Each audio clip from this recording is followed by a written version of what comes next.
Welcome students, we'll wait for 2 minutes for other students to join. We'll begin the class from 6 to p.m.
Okay, welcome students. Welcome to Module 4 of Basic Electric Circuit course. So, in the last class, we solved some problems related to network theorem 1. The topics that we covered were basically the Thevenin's theorem. We also solved some questions related to different type of connections, that is Y and delta transformation. So, in today's class, we'll be mainly focusing on two theorems that were left. So the first theorem is the Norton's theorem and the second one is the maximum power transfer theorem. So let us start with the Norton's theorem. So before moving to Norton's theorem, just for a revision, we discussed Thevenin's theorem in the last class. So any linear two-terminal circuit as shown in the left of this board can be converted into equivalent voltage as an equivalent independent voltage source VTH, where VTH we call it as Thevenin's voltage, and RTH, that is a resistance, are connected in series with the voltage source, also known as the Thevenin's resistance. So we already discussed how to calculate these two values. The convention that was that we, for any independent source such as voltage source, we short circuited the voltage source for calculating RTH, and any current source was open circuited, and in case of calculating the voltage, we calculated the voltage across the points, suppose point A and B for any linear circuit given here. The voltage across the point A and B, that is VAB, was termed as Thevenin's voltage VTH. So similarly, in today's class we are looking for Norton's theorem. So again, Norton's theorem is also based similar to Thevenin's theorem, but here instead of a voltage source, so suppose this to be a network, any network, let us say this be any network, any linear network, has to be linear, then we can write this in terms of a Norton's equivalent circuit, where a current source an independent current source IN, also known as the Norton's current, and a resistance Rn connected in parallel can represent any linear network with two terminal A and B given by the equivalent Norton circuit. Again, for calculating the Norton's equivalent parameters, that is IN and Rn, for calculating IN, we short circuit the points. So suppose this was A and B was the point, then we short circuit this point A and B by a thick wire such that there is no potential drop. That is, it is a complete short circuit for calculating the IN. So IN is nothing but the current passing through this wire, thick wire. And Rn is similar to Thevenin's voltage, Thevenin's resistance RTH, and the same convention we follow, that is the voltage source will be short circuited and the current source will be open circuited, and any dependent source, we treat the dependent source as same, we do not replace the dependent source. So let us move on to solve some problems. So this is the first problem. I will request everyone to solve. So the question says find the Norton equivalent for the circuit given in the figure. So by Norton equivalent we mean we need to find the current passing through this point A and B if joined by a thick conductor IN, and also the equivalent resistance across the point A and B. So let us first of all find the Norton's resistance Rn. So for finding the Norton's resistance, we follow the same convention, that is any current source will open circuit any current source. So the 2 ampere source here we are open circuiting it, and there is a 4 ohm resistance. 4 ohm resistance will be there, and the voltage source here is short circuited. And similarly, there are no other source, so I will write the other resistances as same as given in the circuit, 5 ohm, and this is the point A and B across which we have to find the resistance, that is Rn. So it's a fairly simple problem. You can look from point A and B. So from point A and B, if we see the three resistances 8 ohm, 4 ohm, 8 ohms are in series, and the whole combination is in parallel with a 5 ohm resistance. So please write the answers. I will just write in the symbolic form. So 8 ohm plus 4 ohm plus 8 ohm, this will be in parallel to the 5 ohm resistance. So this will be 20 ohms parallel to 5 ohm, that is 20 times 5 divided by 20 plus 5, that is 20 into 5 by 25. So this is 4 ohms. So 4 ohm is the Norton's resistance.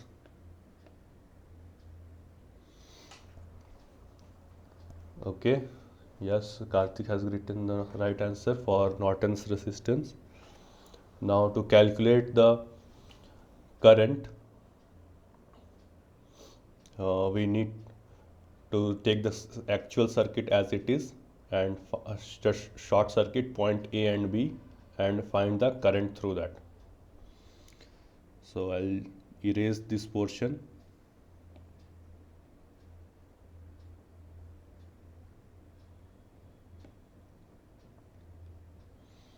Now we have to short circuit this. So I have shorted points A and B. So now points A and B are shorted, and the current IN is representing the Norton's current. So since point A and B are shorted, as you can see, there will be no current flow through the 5 ohm resistance because current flows from the least resisting path, and since A and B has no resistance, that is, it is the ideal conductor. So in that case, there will be no current flowing from the 5 ohm resistance. So we can simply remove this 5 ohm resistor from our equivalent circuit. So now just write the KVL KCL equation to find the current. So here we are having two loops. One loop is this one, and the other loop is this complete loop, since now no current is flowing through the 5 ohm resistance.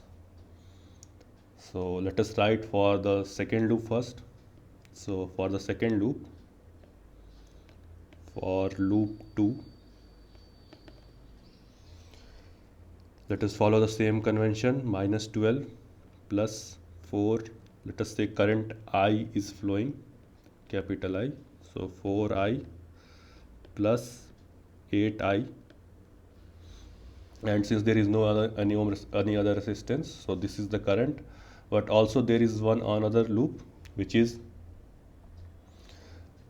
that is the loop 1. So loop 1, already the current is given here, so 2 amperes of current is flowing. The direction of current is clockwise, which is against the flow across the 4 ohm resistor. So this will be minus 2 times 4 is equal to 0. So this becomes 8 plus 4, 12I, and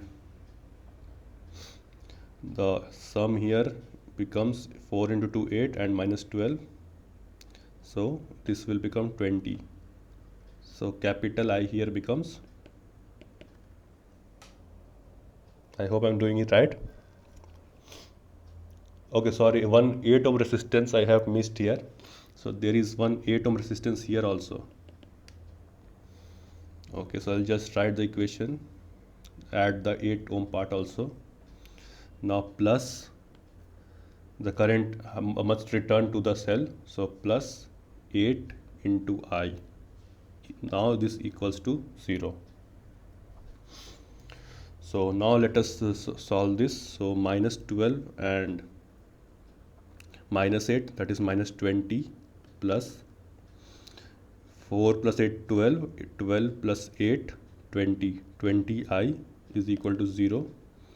So 20I is equal to 20, so I is equal to 1 ampere. So therefore the resistance Rn was calculated 4 ohm earlier, and the current here is 1 ampere. So we can write this circuit. So this circuit can be now drawn as a current source of 1 ampere. So again, for a current source, we show the direction of flow of current instead of the polarity. So the direction is upward, and the resistance here is 4 ohms, and these are the point A and B. So this is the Norton equivalent for the given circuit. Okay, so this is the right answer, 1 amperes and 4 ohm. So let us move to the next problem here. So this is the next problem. Here we have a dependent source. Dependent current source here is given. So for the given problem, please try to solve this question. So we have to find the Norton equivalent for the circuit. That is, first of all, we need to find the Norton resistance and then the Norton current. So please try. I'll wait for a minute.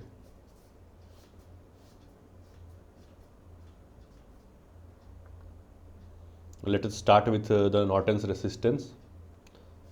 So the first question here will be, what will be our attempt, since there is a dependent source also. So what should we do?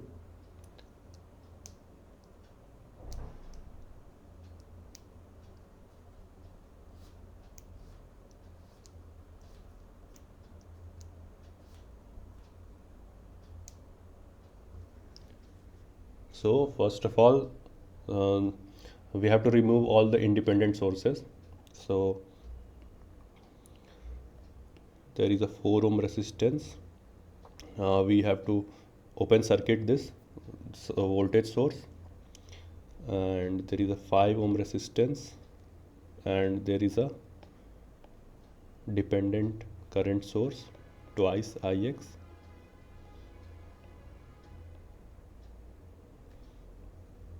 and the circuit looks like this, and this is the current Ix flowing from here.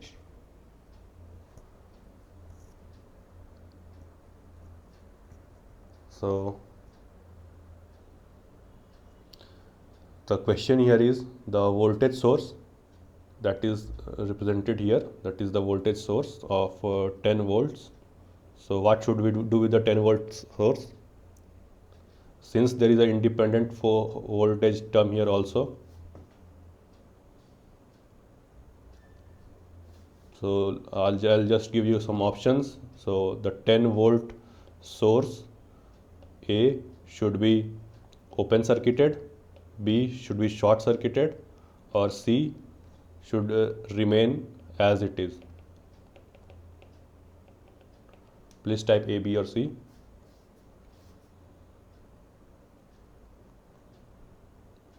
Yeah, so the 10 volt source should be short circuited. So I'll just rub this portion and short circuit the 10 volt section. Okay, now again this question, what should we do with the dependent source? So should the dependent current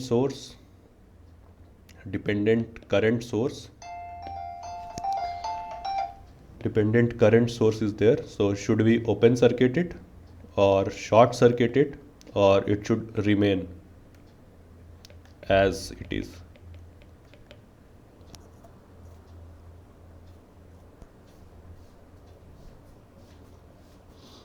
Okay, so it should remain as it is. Okay, so I will just put that C as the correct answer. So let us take the dependent source as it is. Now we have two choices here. We have to externally excite the circuit, so we can either use a current source or a voltage source. So let us solve this problem using a current source. So we'll excite this circuit externally by a suppose 1 ampere current source. Again, we are taking 1 ampere just for sake of calculation. You can take any value. Okay, so now we have to find the voltage across point A and B. Since we have to find the resistance Rn, resistance is V by I. We already know the current I here, that is 1 ampere. So if we calculate the voltage VAB across A and B points, then we can put that value V here and calculate the Norton's resistance Rn. So this is a straightforward problem. Since these 2 points we have short circuited, there will be no current flowing through the 4 ohm resistance. Therefore, Ix will become 0. Since Ix 0 becomes 0, this term, this dependent source also has no current flowing. So now we are only left with the internal loop here, so this loop. So to simplify, I will draw the simplified circuit here. So we will having a 1 ampere current source which will flow just like this. There will be no distribution of current from any other branch of the circuit. So applying KVL, we can say that this will be the polarity, and since 1 ampere of current is flowing, so the voltage drop will be 5 multiplied by 1 voltage drop. So this will be 5 volt of voltage drop across the 5 ohm resistance. Therefore, the voltage drop across the 1 ohm resistance should also be 5 volts.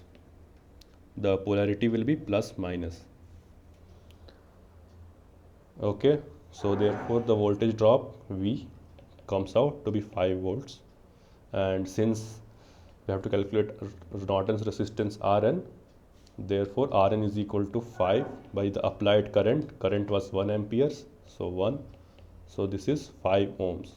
So 5 ohms is the Norton's resistance. I hope everyone got same answer. 5 ohms as the Norton's resistance.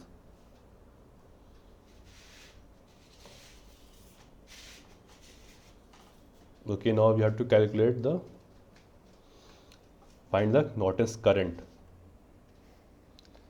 So Rn I will just write here. Rn we got 5 ohms, and I will again, you have to draw the actual circuit for calculating the Norton's current. So I will erase this part.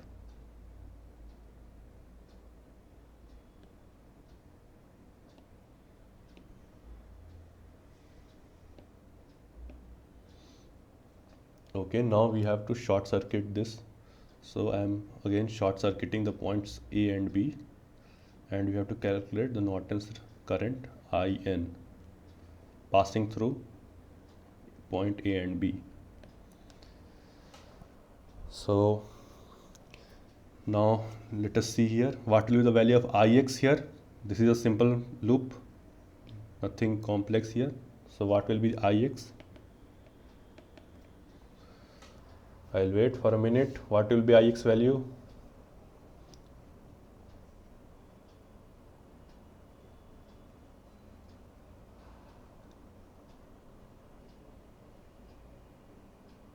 No one.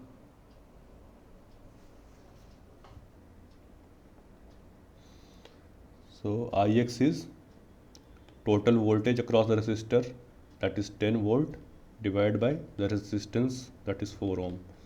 This comes to be 2.5 amperes. So Ix we have got 2.5 ampere.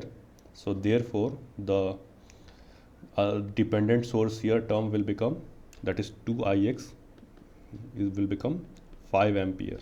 So 5 ampere of current is flowing through, is supplied by the dependent source. Okay, now let us write the equation for the loop, for in this loop. So now again this loop is quite simple. We have applied again 10 volt resistance, 10 volt of supply across the 5 ohm resistance. So the current drawn by the 5 ohm resistance, I drawn by the 5 ohm resistance, will be 10 by 5, that is 2 amperes. So a 2 ampere of current is flowing through here, and a 2.5 amperes of current, 5 ampere of current is flowing, is supplied by the 2Ix source, that is this. So 2Ix is supplying 5 amperes, and the current supplied by the drawn by the 5 ohm resistance is 2 ampere. So total current IN will be sum, that is I of the 5 ohm resistor plus 2Ix. So this is 2. This is 2 ampere, and this one is 5 ampere. So total 7 amperes of current is being drawn.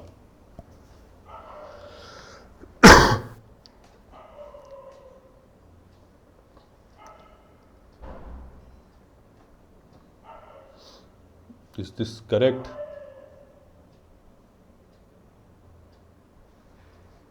Anyone?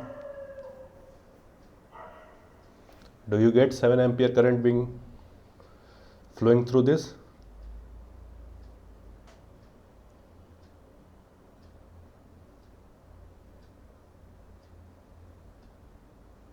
Okay. So therefore again we can draw 7 amperes of source and a parallel 5 ohm Norton's resistance across point A and B. So now let us move to the third problem here. Again this is a dependent voltage source So first of all we'll find the Norton's resistance. So please go ahead and find Norton resistance. I'll wait for guys to try to solve this of their own. In case there is any difficulty, please ask any question.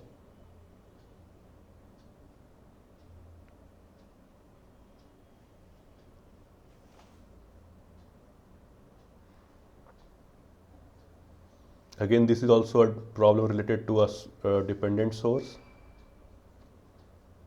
So we have to again externally excite the circuit. So you can either use a voltage or a current source to excite it. So let us do this problem by exciting it with a current source. So let us draw the circuit. So a 3 ohm resistance. There is a dependent source, voltage source, 1.5 I, and a 2 ohm resistance, and the direction of current I here given like this. And let us excite this by a source of current 1 amperes. So now, since we have excited with a current source of 1 ampere whose direction is opposite to the mentioned direction I, so I here is minus 1 ampere. You can see the direction of our one current source is opposite to the direction of current I. Okay, so let us simply write the KVL for this loop. So minus 1.5 I, let us say the current is capital I flowing through this loop, plus 3I plus 2I. Also some component of the current, that is 1 ampere of current, is flowing in the same direction as the direction as in loop 1. So this is loop 1, this is loop 2. So again we have to add plus 2 into 1, where 2 is the resistance, 2 ohm resistance, and 1 is the 1 ampere current is flowing, and the direction is same, so that is why there is a plus sign, and the sum here is equal to 0. So we have already calculated small I to be minus 1, so this becomes 1.5 plus 5I plus 2 is equal to 0. So I is equal to minus 3.5 by 5. So this will be minus 3.5 divided by 5.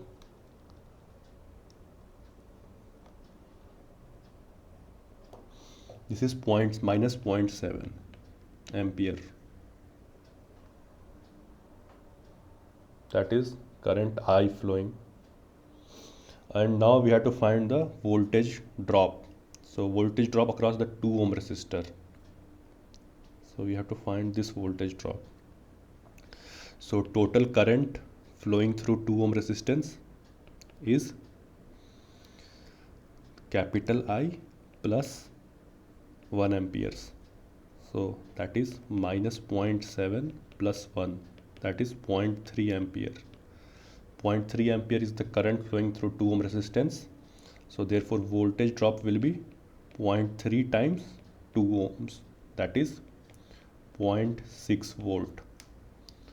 Therefore 0.6 volt is the voltage drop across 2 ohm resistor. That will be same at the potential for our current source. So therefore the resistance, Norton's resistance Rn, is voltage drop across the source divided by the current. So voltage drop across the source is 0.6 and current is 1 ampere. So Rn will become 0.6 ohms. So this is Rn, that is 0.6 ohm. Hope everyone got this answer, 0.6 ohm for Norton's resistance. Now the second step will be to find the Norton's current value. So please go ahead and solve for Norton's current.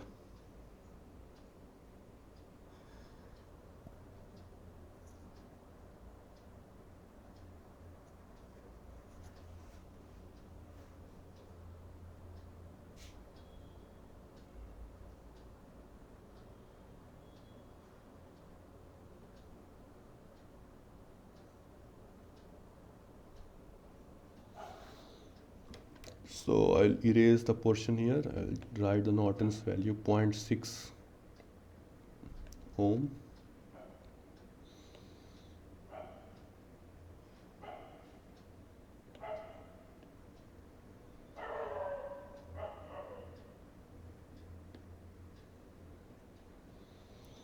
Okay, so for finding the Norton's current, we have to short circuit these 2 points. So now the simplified circuit will become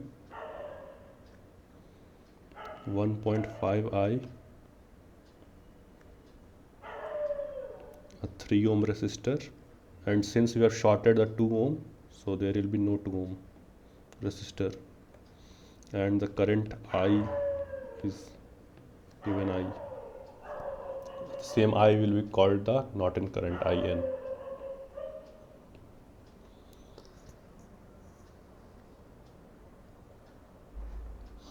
So this is again simple, 1.5 I is equal to 3 I.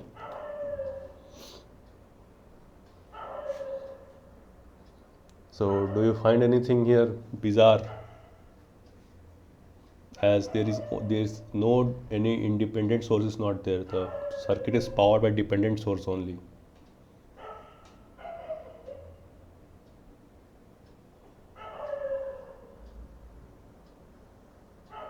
So then how to approach the problem? Since there is no independent source given in the circuit,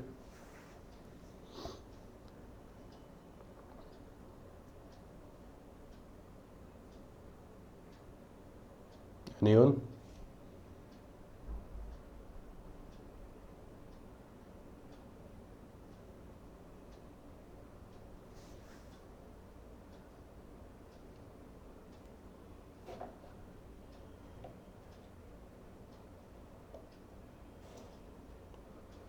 So since there is no independent source here given in the circuit, either we have to externally excite it. So as earlier we excited a circuit by a 1 ampere current source.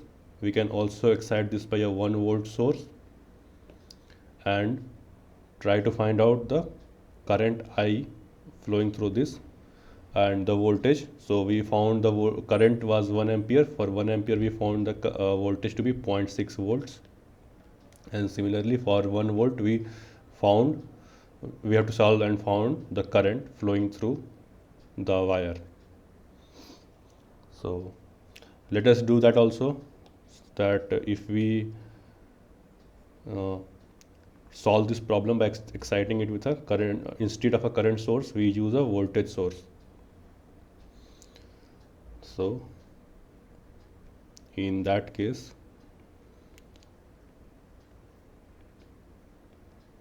we will be having 1.5, there is a 3 ohm resistance or 2 ohm resistance, and here instead of exciting with a current source we are exciting it with a voltage source of 1 volt.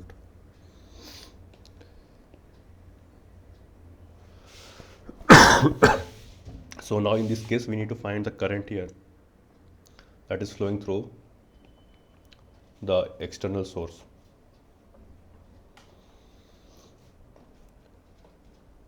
So again let us solve for the loops. There are 2 loops here. Current I is denoted by this value So writing for first loop, 1.5i minus 1.5i plus 3 into, let us say, a capital I is flowing from here, 3i and plus 2i, and similarly from this component, this part of the circuit, a minus small I of value of current is flowing, so minus 2i. So the direction of current here is minus I. So this becomes 0. So now we have minus 3.5i plus 5i is equal to 0. So capital I is equal to 3.5 by 5i, and from loop 2 we can write minus 1 is equal to minus 1 plus 2 times minus I equal to 0. Therefore 2i becomes minus 1, I becomes minus 1 by 2. So if we replace this value here,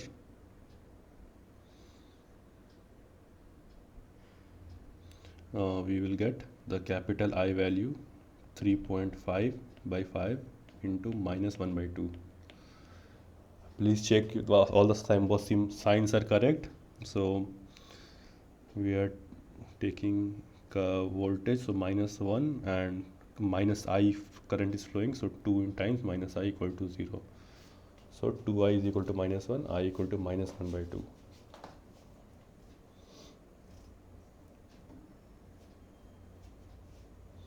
Okay, so this will become minus 0.35 ampere of current, capital I. Okay, so hope this is correct. Now let us move to the next topic. The next topic is maximum power transfer theorem. So I hope all of you are aware with maximum power transfer theorem. So as per maximum power transfer theorem, if we have a voltage source VTH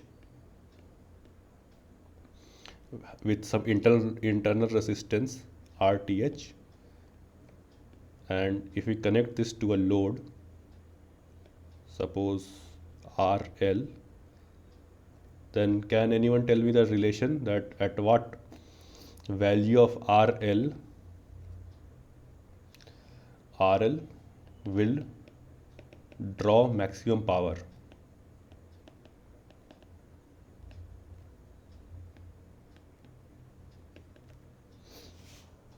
Okay, I'll give some option. A at RL is equal to 0, B at RL equal to infinity, C at RL is equal to RTH.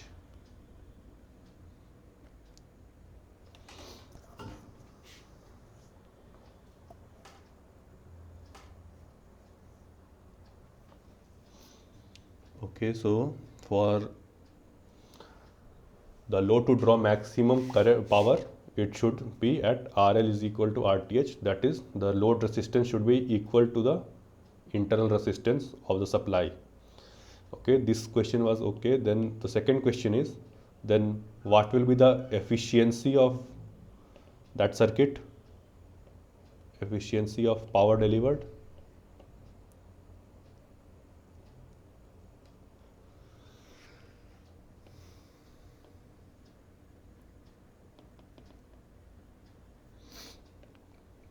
Whether this will be A 100% efficiency, B 75% efficiency, C 50%, or D 25%.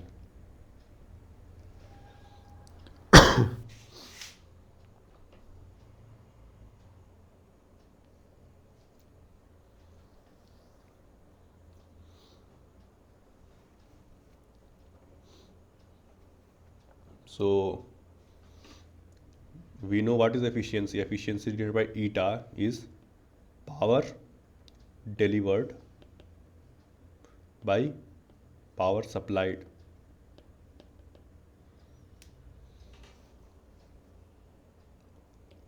So what will be the efficiency then?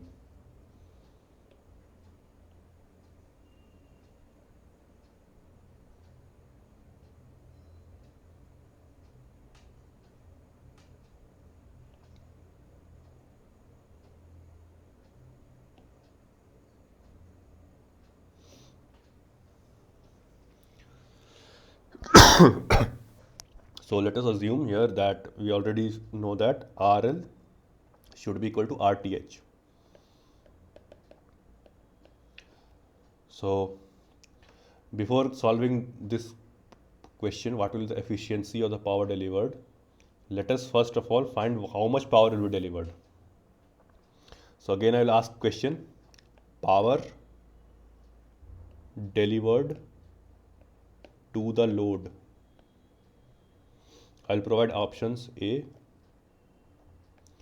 VTH square by twice RL,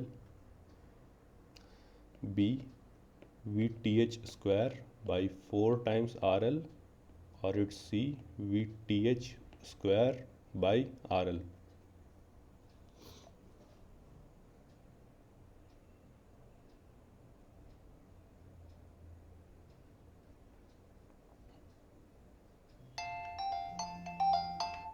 Okay, so answer is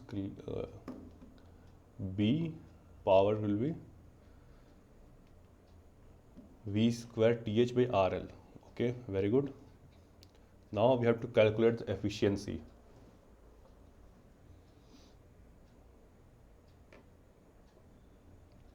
So in case of efficiency, anyone, any guesses how much efficient will the system be?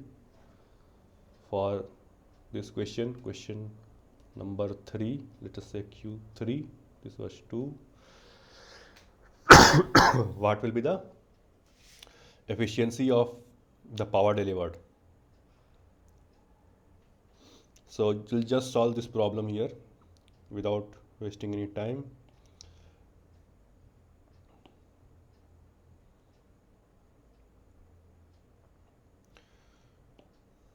So eta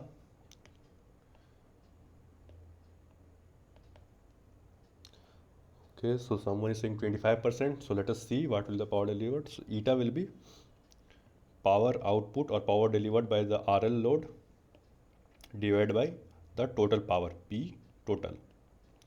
So power can be written as product of voltage and current. So voltage drop across RL times the current divided by the voltage supplied by the supply VTH times the total current that our supply is giving. Okay, so I, in both the cases, I will be same, since the current that is supplied by the voltage source is same, since the connection is in series. So we can cancel both the i's.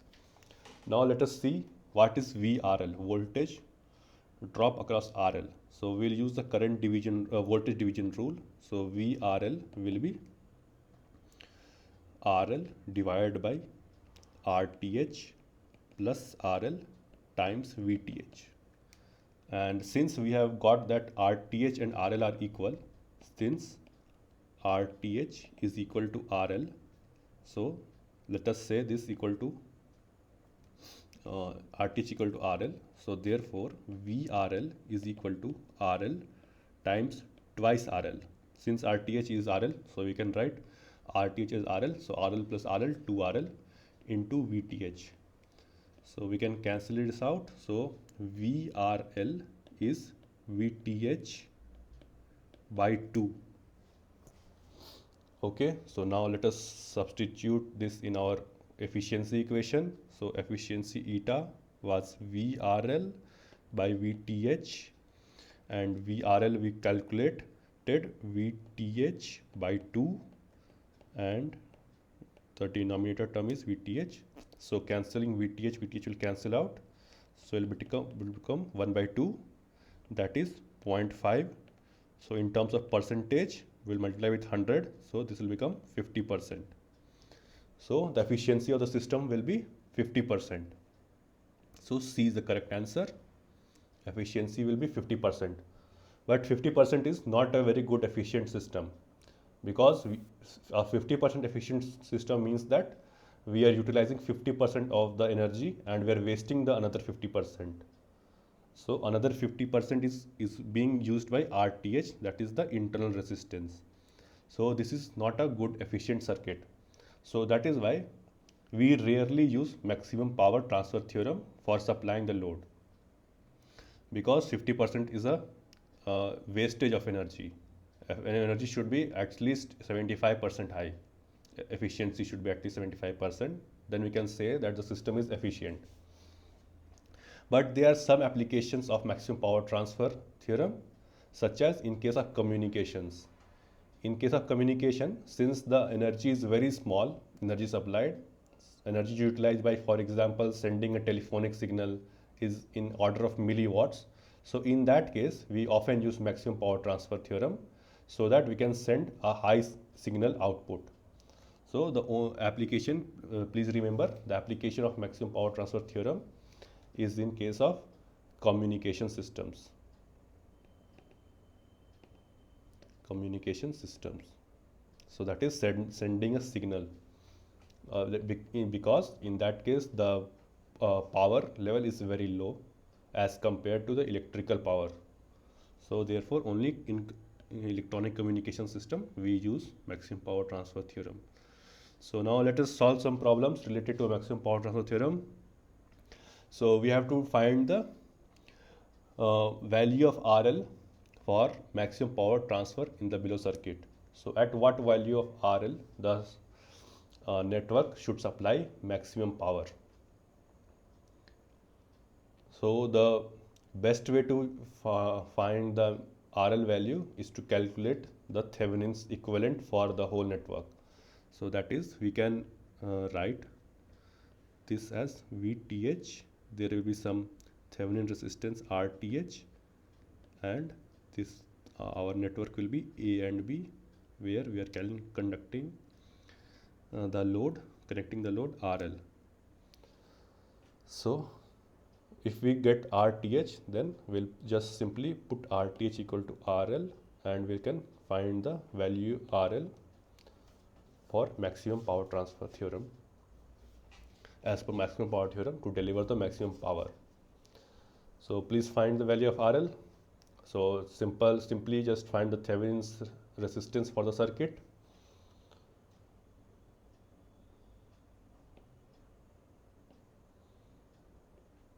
Again, this is a simple problem here. No dependent sources are there, only independent sources are here. So just short circuit the voltage source, open circuit the current source. So I'll do that. So short circuiting the voltage source, 6 ohm resistance will be there, 12 ohm resistance,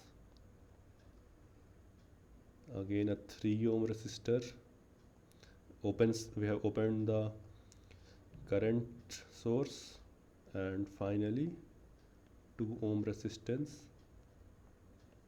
is there across the point A and B, and we have to find the RTH looking from this point A and B. So 6 ohms is in parallel with 12 ohm, and whole combination is in series with 3 ohm and 2 ohm. So how much will be the value? Okay, 15 ohms. Karthik is saying 15 ohms. Okay. So 6 multiplied by 12 divided by 18, that is the sum, plus 3 plus 2. Okay. So 3 into 4 becomes 12. So 4. So 4 plus 5 equal to 9.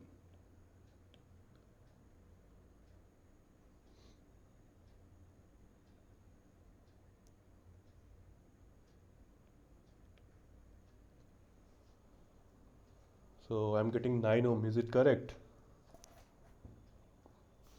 Please look in the solution.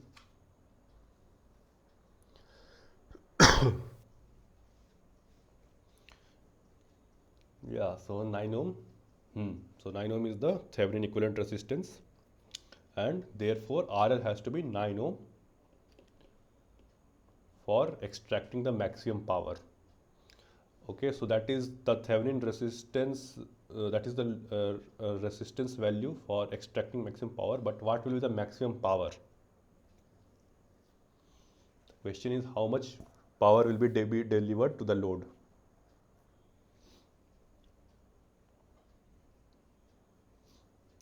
So let us solve that problem too. So 9 ohm resistance is there. So let us delete everything, and this RL is equal to 9 ohms. And we have to solve this. Okay, so we are getting some answer also here.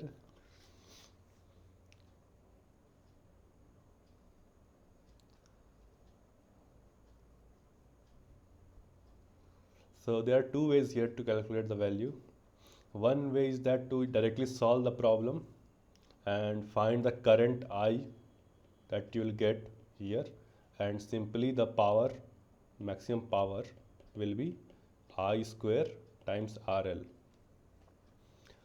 The other thing is that we can find the Thevenin's voltage here, VTH, and use this VTH as Pmax is equal to VTH square by 4 times RL. So both approaches are correct. We can use any of them. So let us do this by calculating the VTH value. So I'll just erase the portion and let us find the VTH. So finding the VTH, we will open circuit the point A and B, and we will try to find the voltage at A and B. So let us suppose there is no resistance here. This is a open circuit portion. So we have here one loop, and this one is not a loop, so only this portion is a loop with 2 amperes of current is flowing. Let us say I ampere of current is flowing. So for loop 1, minus 12 plus 6I plus 12I, again a component of current, that is 12 times 2, current is also flowing from this portion, is equal to 0. Okay, so we'll get I value from here. So 18I and 12 into 2, 24. 24 minus 12, that is plus 12, equal to 0. So I is equal to minus 12 by 18, that is minus 2 by 3 amperes. Okay, so we got I value here. Now we have to find the we can take this complete loop. So I'll rub the internal loops here, and now we can take this complete loop here. So this portion at this point we'll call this as VTH.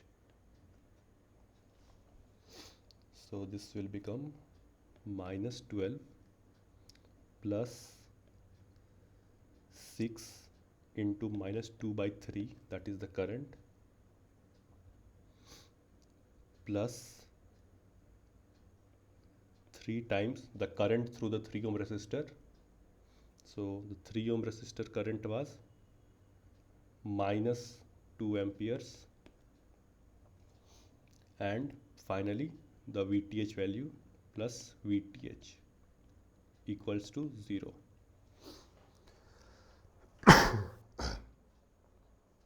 Okay,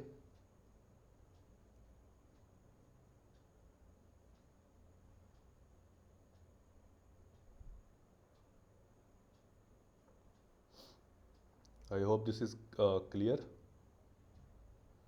So this is minus 12 minus 4 and minus 6 plus VTH equal to 0. So VTH is equal to 20 volts.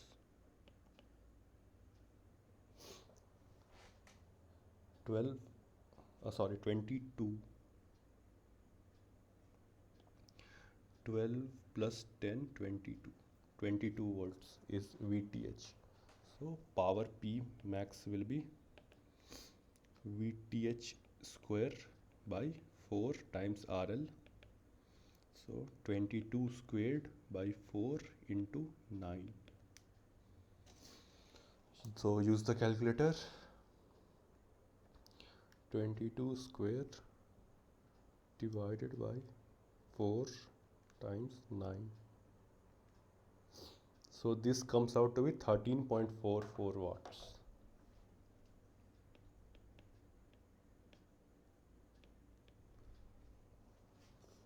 Well, Sonia's answer is 8 watts. So please, Sonia, check your answer if it's okay. So 13.44 is correct. Okay, so we'll move to next problem here. So the next problem is find the value of resistor which will absorb maximum power from the circuit. So again here we can see the system has some dependent voltage source also. So again in this case we have to excite the system. So one thing here you should see here that all the resistances here are given in kilo ohms and the voltages are in terms of volts.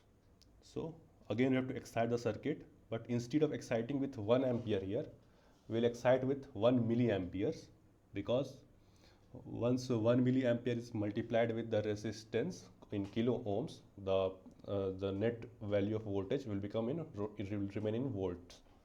That is 1 kilo ohm multiplied by 1 milliamps. The answer will get in 1 volts. So that is why let us excite the system by 1 millivolt.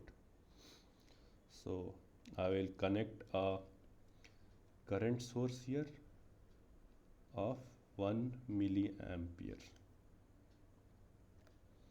Okay, and now we have to also short circuit the any independent sources. So here we'll short this independent source. Okay, so we have to find the value of resistor which will absorb maximum power from the circuit. So since there is no we are talking about this loop in the left side. Since there is no source term here, the V0 value will become 0 volts because there is no voltage applied here. Also, okay, so since there is no voltage applied here, this term will also become 0. The source term will, since V0 is 0, there is no source working here. So overall the circuit will become, so this becoming equal to 0 volt is nothing but a short circuit, and 10 kilo ohms is the resistor connected above, and 40 kilo ohm resistor is connected this side, and between point A and B we have connected a 1 milliampere source. So we have to calculate the potential drop across the points A and B. So potential drop across the point will be VAB will be the equivalent resistance, that is 10 multiplied by 40 divided by 10 plus 40 times 1 milliampere of current. So here the resistance part is in kilo ohm, so we don't have to convert. So this will become 10 times 40 divided by 50 volts, that is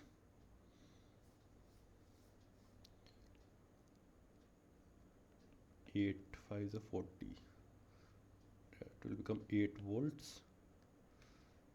Therefore resistance R for maximum power, that is RTH or RN, Norton resistance, is equal to V by I. V is 8 volt and current is 1 milliampere. So this will become 8 kilo ohms.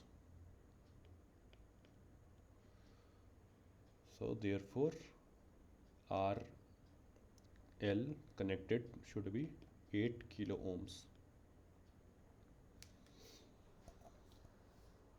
So RL will be 8 kilo ohms.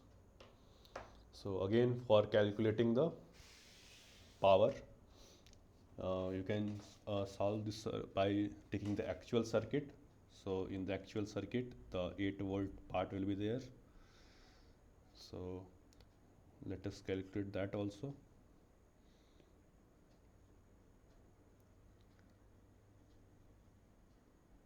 So now we are trying to calculate the voltage drop across point AB. So V0 value will be simply calculated.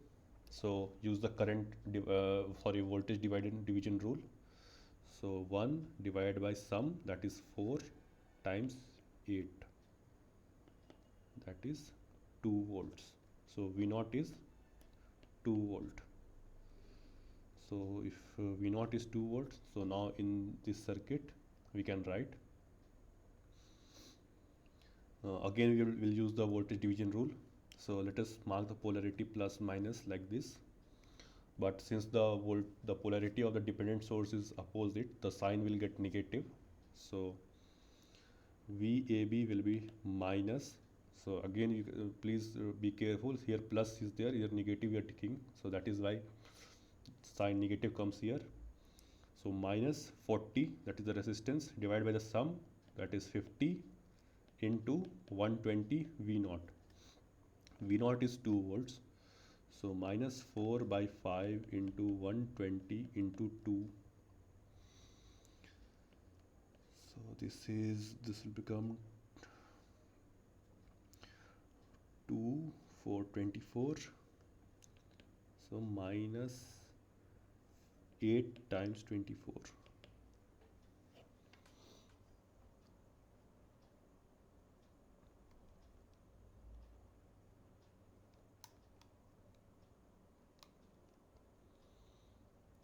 Will become minus 192 volt.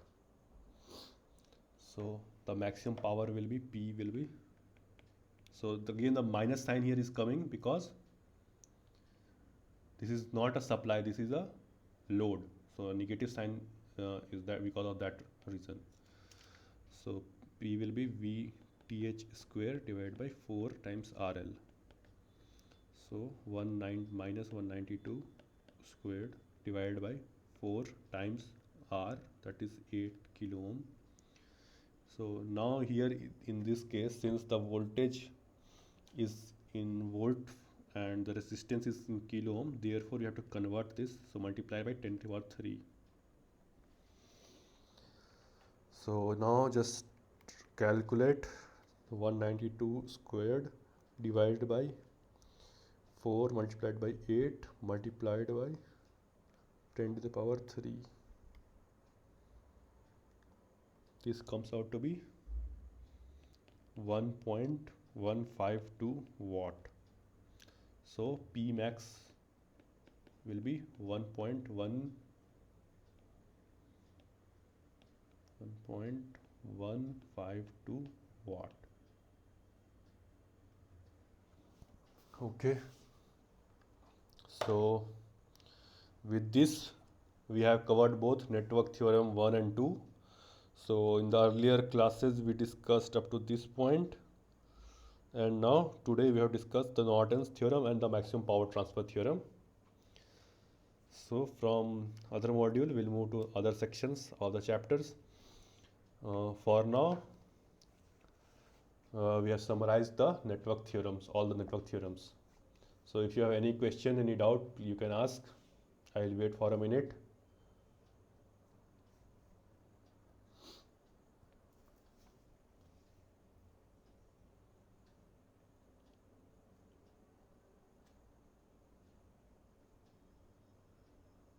Okay. Okay, so we'll end the session for today. We'll see you next week. Okay, thank you.